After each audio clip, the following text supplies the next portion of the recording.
ইভু তুমি কোথায়? ইভু, ইভু, ইভু কোথায় আছো? দেখতে পাচ্ছি না।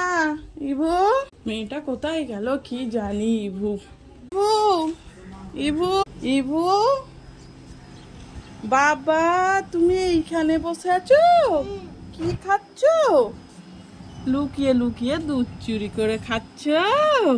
দেখো খালি, আমি তো কখন ধরে খুঁজছি এখানে ওখানে, আর তুমি লুকিয়ে লুকিয়ে দুধ চুরি করে খাচ্ছ।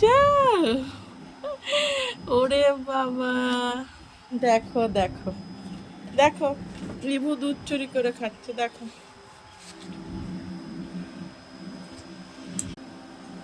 দেখো, লুকিয়ে লুকিয়ে আমি সব জায়গায় খুঁজছি, আর ইভু এইখানে বসে বসে লুকিয়ে লুকিয়ে দুধ চুরি করে এনে ওপরের ছাদে বসে বসে চুপ করে খাচ্ছে।